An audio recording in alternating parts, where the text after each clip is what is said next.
If your first interval is your fastest, you've likely failed the workout. Here is the exact pacing strategy to fix it. We've all been there. You crush the first 800 split, feeling invincible. But by rep 4, you're gasping, your form crumbles, and you miss your targets completely. This is the fly and die approach, and it actually limits your physiological gains. When you sprint the first rep, you flood your legs with metabolic waste before your aerobic system has time to ramp up. You are digging a deep oxygen debt hole that you cannot climb out of during the short rest periods. The goal isn't highest average speed, but sustainable power execution. A perfect session looks like this: controlled early reps, steady middle reps, and a hard, but manageable, finish. We call this negative splitting or progressive fatigue management. Here is the biggest mistake: chasing heart rate in the first minute. HR has a physiological lag. It takes time to rise. If you sprint to hit zone 5 immediately, you are vastly overshooting your power target and burning matches you'll need later. Rely on pace or power for the first half of the interval. These are instant inputs.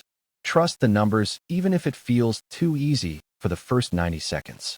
That feeling is a trap. Let the heart rate catch up naturally. Let's map the feeling, or RPE. Rep 1 should feel like a 7 out of 10. Rep 3 becomes an 8. The final rep is a 9 or 10, purely due to accumulated fatigue, not increased speed. Same pace, increasing effort. You cannot bank time in intervals. Going 10 seconds too fast early might cost you 30 seconds later. Consistency creates the specific physiological adaptation we want. Chaotic pacing just creates random fatigue. What if you start fading? If you miss a split by more than 5%, don't force it.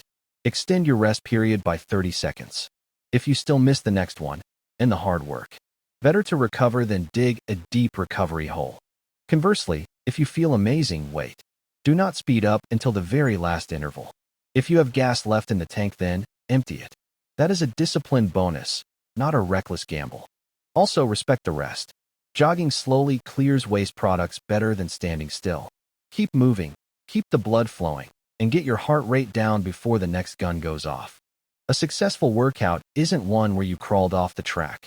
It is one where you could have done one more rep if your life depended on it, but you chose to stop at the plan. Stimulate, don't annihilate. Train to improve, not to prove. Execute with precision today so you can train again tomorrow. That is the secret to long-term speed. Control the beginning, conquer the end. Happy running.